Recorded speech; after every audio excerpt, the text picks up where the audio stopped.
damos la bienvenida aquí en Esferas del Poder a la presidenta de la Fundación Vida Sin Violencia, la licenciada Yanira Fonver. Muchísimas gracias por el honor. Bueno, Federico, el honor es nuestro. Gracias por la invitación. Licenciada, en los actuales momentos el mayor debate en el país tiene que ver con la violencia de género y los feminicidios, los mecanismos de prevención, de contrarrestar las acciones y de actuar a tiempo cuando hay una queja de la mujer. En los últimos días varios casos han puesto la tapa en el pomo. Quisiéramos saber cuál es su parecer acerca de todo esto.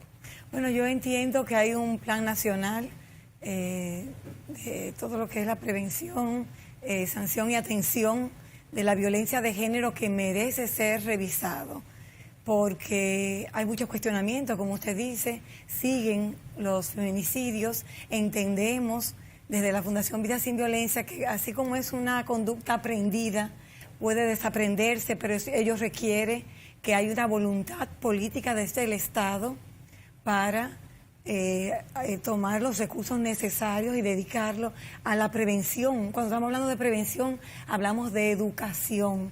Necesitamos una transformación cultural para una sociedad machista como la que vivimos, porque los feminicidios no son más que el fruto de que la población masculina quiere controlar y dominar a su pareja, que sigue en pleno siglo XXI viendo a la pareja como un objeto de propiedad, cuando es un sujeto de derechos.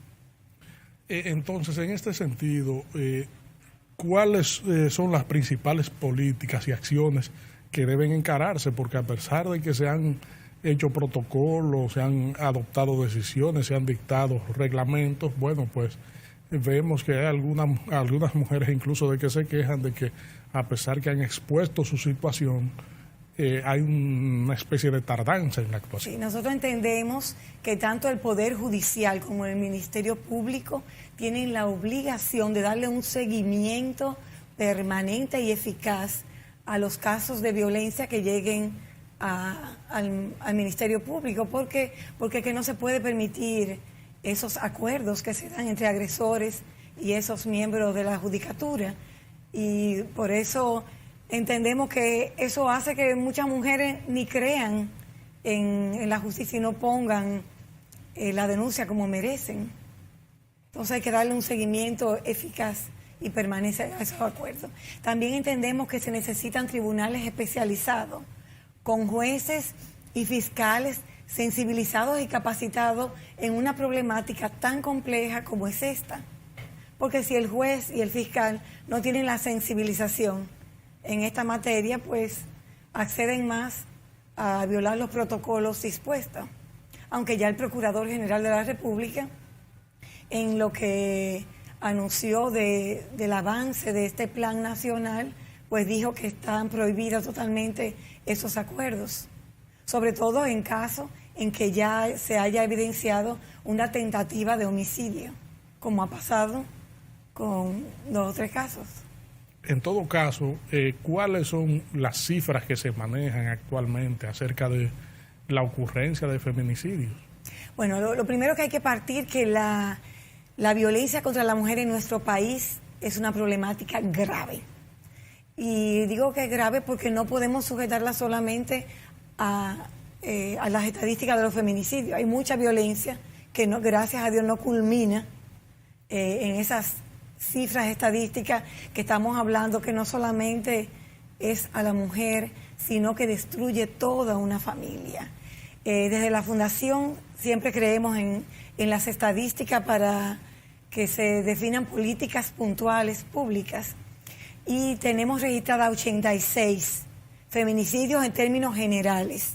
Feminicidios íntimos tenemos 71 en lo que va del año. Pero las cifras oficiales de la Procuraduría del pasado año registraban 74. Entonces, evidentemente que algún fallo existe que merece revisión, que están prácticamente, no ha terminado el año y están en cifras muy parecidas a las del año pasado. ¿Dónde entiende la Fundación Vida Sin Violencia, usted que trabaja día a día en los mecanismos de prevención y concientización para evitar que ocurran violencia de género y feminicidio, ¿cuál es el kit del asunto ahí? ¿Dónde se entiende que debe orquestarse y proyectarse ese mecanismo de prevención? Bueno, hay que trabajar desde la infancia. Hay que trabajar en la igualdad de derechos de niños y de niñas, desde primera infancia. Y también trabajar en la educación de valores, porque el respeto es algo que debe primar en todo tipo de relaciones. Y volviendo a la cifra de los feminicidios, quiero señalar algo que se da casi siempre cada año, y es que la mayoría de las víctimas, estamos hablando de mujeres en edades de menos de 35 años. Este año tenemos 31 casos en la provincia de Santo Domingo. Entonces las autoridades deberían afianzar lo que es la prevención en esta provincia. Después le sigue este año la provincia del Este, la región Este, con 6 casos en la Altagracia. Le sigue después la región Norte, la mayoría de los casos en La Vega. Entonces es bueno saber los lugares en que se están dando con frecuencia estos hechos lamentables, porque así se hace más énfasis en su prevención. Realmente en este tipo de casos no se ha establecido cuántas mujeres llegaron a denunciar su situación. No, o sea, estadísticamente no tenemos ese dato, aunque sí sabemos de alguna, porque nuestras estadísticas están basadas en lo que lo publican los medios, tanto escritos como digitales, y sí vemos que lamentablemente hay casos de mujeres que denuncian y lamentablemente, pese a una orden de protección con que cuentan, es violada porque parece que no hay un seguimiento a este victimario, es violada y asesinada, y es una pena que en muchos casos es delante de los hijos e hijas. La Fundación registra 88 huérfanos de los feminicidios solamente este año. Sabemos que hay un protocolo que lleva la vicepresidenta de la República en unión a CONANI y al Ministerio de la Mujer, pero tengo entendido que solo abarca 300 y pico de familias, y cada vez son más los huérfanos de esta problemática. Entonces, también se requiere la voluntad de los congresistas para aprobar el proyecto de ley integral que tienen más de 10 años en el Congreso sobre prevención, sanción y erradicación de la violencia. ¿Qué va a contribuir a este proyecto? A que cada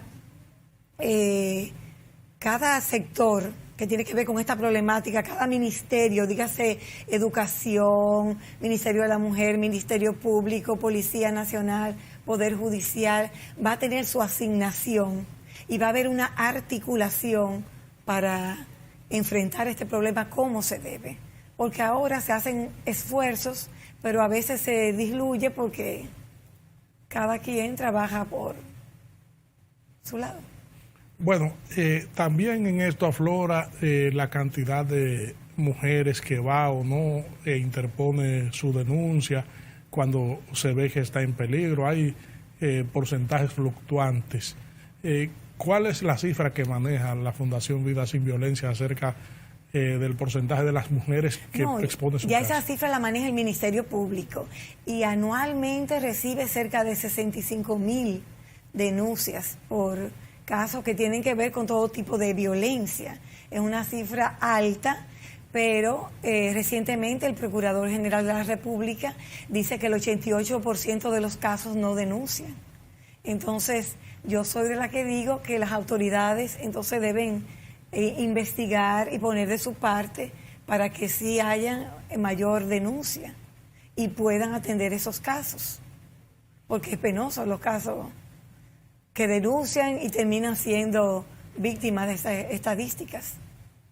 Se habla del manejo acerca de los casos de feminicidio, de violencia intrafamiliar en los medios de comunicación, que hay un reflejo de una realidad. Quizá el mecanismo y procedimental sea el talón de Aquiles en donde se debe partir. Los medios de comunicación juegan un rol fundamental en los hechos. De hecho, visibilizan más esta problemática pero a veces vemos un mal manejo en cuanto a titulaciones y entendemos que los miembros de todos los medios de comunicación deben ser sensibilizados en esta problemática, porque no es justo que se siga poniendo hombre mata por crimen pasional, porque la pasión no mata. Lo que mata es la violencia machista.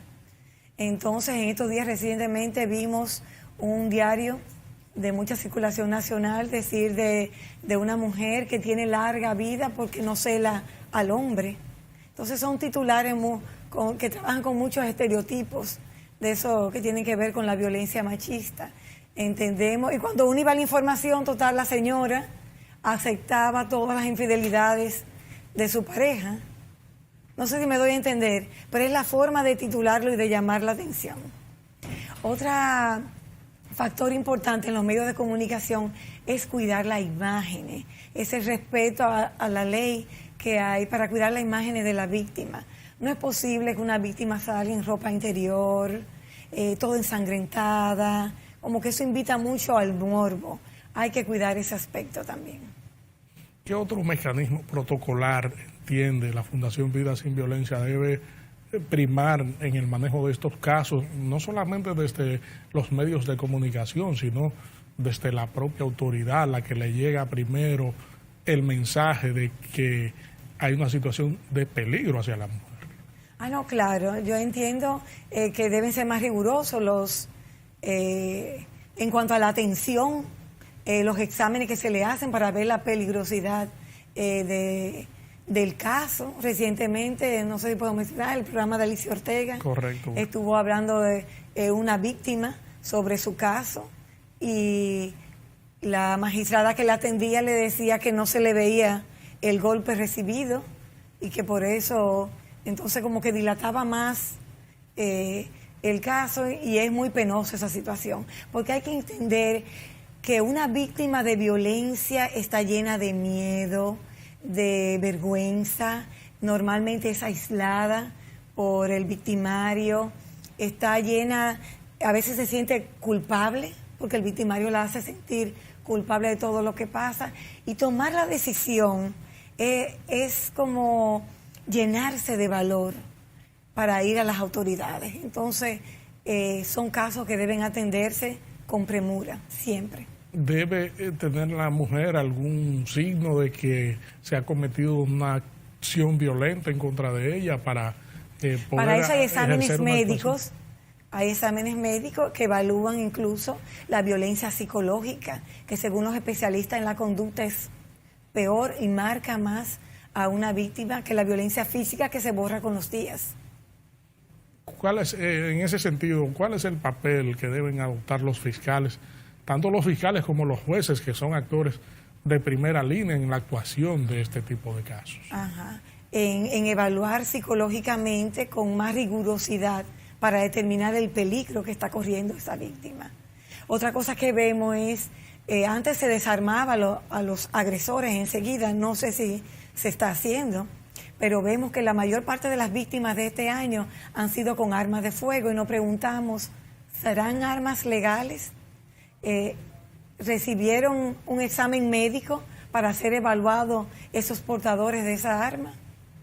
Entonces, algo que llamamos la atención de cualquier mujer que se sienta que está viviendo malos tratos es de tener una red de apoyo. Dígase de familiares, amistades, compañeros de trabajo, dónde acudir para evitar que este hombre pueda asesinarla. Y hay también líneas de auxilio que es importante que los medios de comunicación deberían siempre registrar para informar a la población femenina que está sufriendo esto. De nuevo, aparte de el 911, está la línea del Ministerio Público, que es 1-809-212-02, pero también el Ministerio de la Mujer cuenta con una línea de auxilio.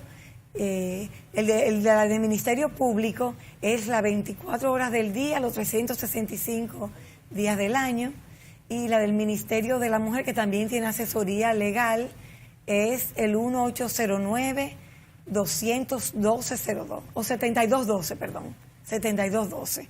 Pero desde un celular claro con asterisco 212 ya es una línea de auxilio para cualquier mujer que esté pasando malos tratos. ¿Cuál es el procedimiento y la rigurosidad que debe llevar un acuerdo para poder retirar, desistir de la acción en el caso de violencia de género, a propósito de que se ha debatido la realización de acuerdos en ese sentido?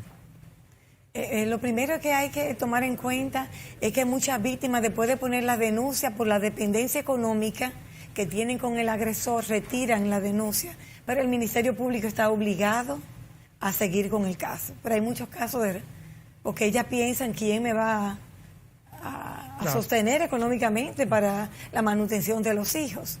En cuanto al acuerdo, es inaceptable que en casos de tentativa de homicidio haya un acuerdo porque no lo tipifiquen como un intento de homicidio, sino como un intento de agresión física y estén saliendo tan rápidamente de prisión.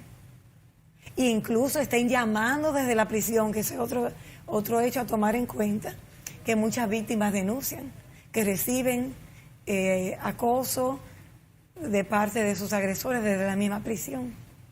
Regresamos en breve con esta interesantísima comparecencia con la licenciada Yanira Fonder, presidenta de la Fundación Vida Sin Violencia.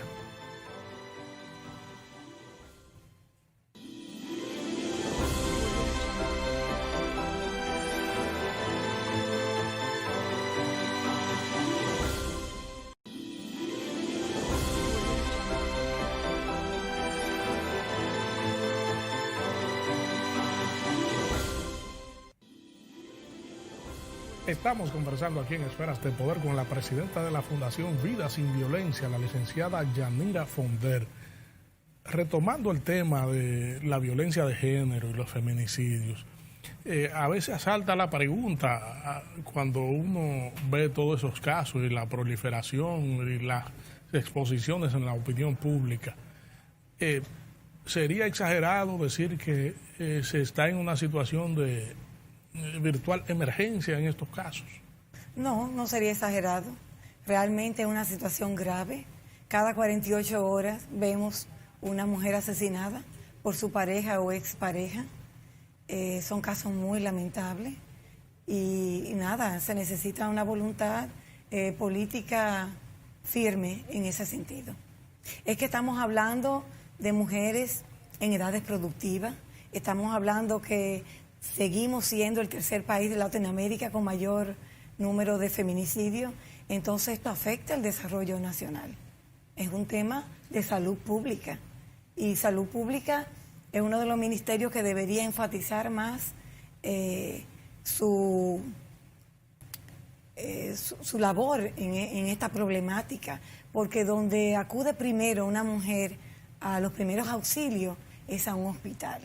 Entonces, sabemos que se están sensibilizando a médicos para que determine si esta mujer fue agredida y denunciarlo al Ministerio Público, pero no, tiene que ser una labor constante.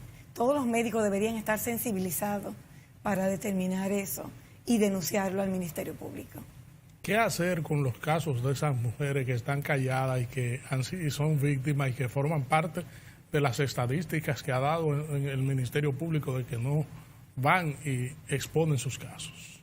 Bueno, yo creo que en la medida en que las autoridades cuiden más de que no hayan acuerdo y de que se cumplan todo el protocolo, de que exista una ley integral, pues se va a ir poco a poco adquiriendo más confianza en las autoridades.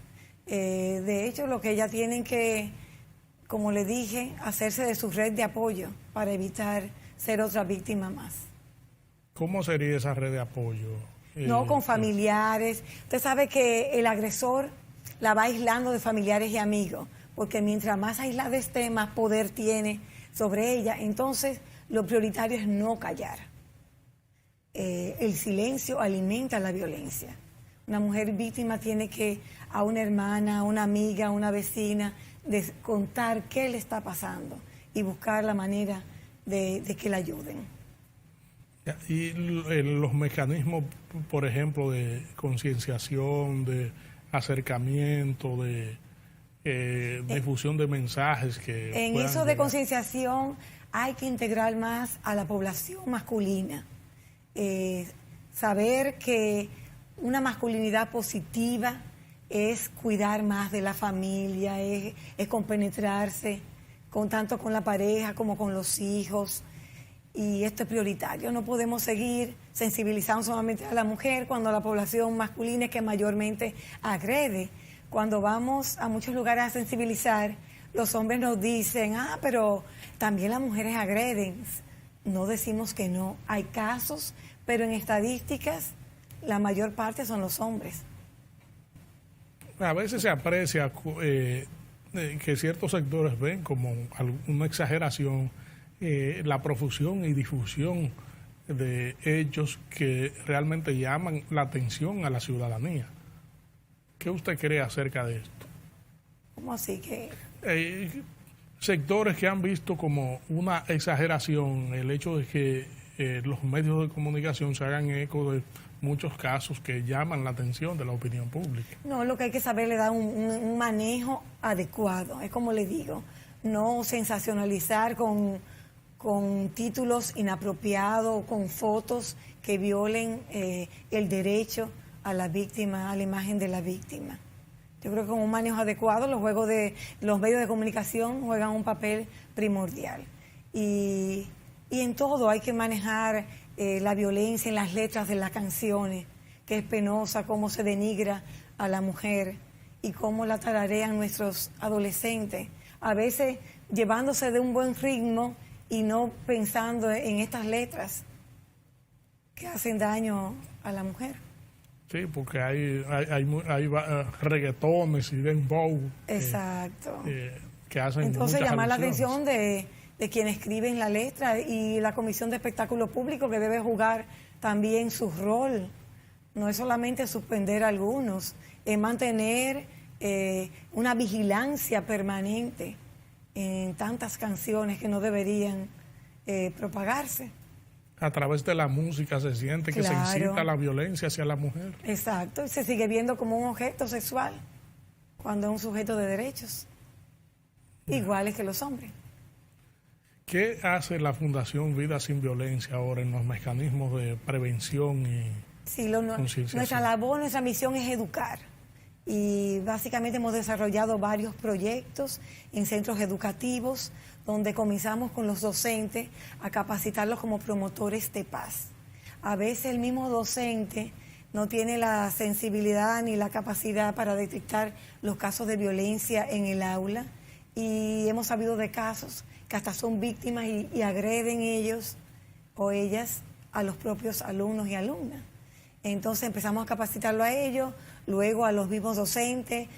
Es importante desde la adolescencia trabajar lo que son esas primeras señales de violencia en el noviazgo, porque las chicas la consideran como, ay, mi novio está asfixiado de mí, pero vive controlándole el celular, la ropa, con quién está, a qué hora llega, sus redes sociales. Entonces todo esto son las primeras señales de violencia en el noviazgo. Hemos tenido casos de víctimas de feminicidio recientemente de apenas 16 añitos. Entonces hay que trabajar mucho en los jóvenes. Y también trabajamos como parte integral con los padres y las madres, hablándole del valor familiar, de cómo la familia es esa primera escuela donde deben reinar esos valores de solidaridad, de tolerancia, de respeto, de comunicación efectiva, pero también es la principal empresa que debe tener toda persona, su familia, porque de nada vale ser exitoso como profesionales cuando en casa nos manejamos con tantos malos tratos. Ese mecanismo de posesión temprana en una relación es un caldo de cultivo para generación de violencia de género. Por supuesto que sí. Hemos tenido muchas chicas con testimonio de cómo, intervienen en su ropa, en sus redes sociales, Sí, hay muchos casos de violencia en el noviazgo que si se casan o se unen, continúan, porque nadie cambia porque sí, sino merece estar sensibilizado en esta problemática para poder entonces modificar creencias, actitudes y comportamientos que están tan enraizados en nuestra sociedad. ¿Qué mecanismo, qué acción, qué método debe implementarse en el ámbito familiar para evitar que se produzca violencia de género que luego degenere en un feminicidio? Saber manejar los conflictos positivamente, sabiendo que el diálogo es la mejor herramienta que puede existir. Siempre habrá diferencias, pero hay que aprender a escuchar, porque muchas veces en algo tan simple como es la buena escucha, no lo hacemos. Entonces, hablamos más de lo que escuchamos y a veces la diferencia en algo termina generando un problema quizás muy distinto al que inició por no aprender a escuchar. Y tenemos que saber que nuestros hijos e hijas son esponjas que absorben más por lo que ven que por lo que podamos decirle normalmente. Algo que hacemos desde la Fundación Vida Sin Violencia es hacer énfasis en nuestras charlas sobre el poder que tienen las palabras. Y esto lo digo porque hemos tenido casos de niñas de 11 años que nos dicen su testimonio de que sus padres le dicen que no sirven para nada. Entonces esto le va dañando la autoestima desde muy jóvenes y pueden ser presa fácil para ser víctimas de violencia por una pareja que sea controladora y dominadora. Es decir, que por ahí comienzan siendo víctimas, desdeñando su autoestima. Sí, exacto, desde el hogar. Entonces es importante, no importa la edad que tenga el hijo o la hija, hay que aprender a escucharlo, hay que aprender a que educar no es maltratar, que si se le va a corregir con algo, saber cómo corregirlo, puede ser quitándole, si es muy pequeñito, el juguete preferido o la actividad que tenga preferida de un cumpleaños, pero no agresión física. Estamos en contra de todo lo que sea malos tratos. ¿Qué importancia tiene que desde el hogar el niño o la niña vea un desenvolvimiento y surja con ese y lo ponga en práctica en el futuro? Es vital, porque dicen los psicólogos y psicólogas que los niños y niñas que normalizan la violencia en su hogar tienen tendencia a multiplicarla cuando ya tengan pareja, porque ya la tienen normalizada. Es lo que han visto, aunque hay que reconocer que hay muchos casos de resiliencia, que, o sea, se cuestionan sobre cómo fue su pasado y toman con decisión y voluntad la decisión de no seguir esa conducta, esos patrones que tienen de papá y mamá agrediendo. Agradecemos su comparecencia aquí en Esferas del Poder para orientar a la población acerca de estos temas que son de tanta relevancia e importancia en el ámbito familiar. No, el agradecimiento es nuestro por la oportunidad que nos brinda. Gracias a ustedes, amigos televidentes, por habernos acompañado en esta interesantísima comparecencia con la licenciada Yanira Fonder, presidenta de la Fundación Vida Sin Violencia. Proseguimos con nuestro contenido.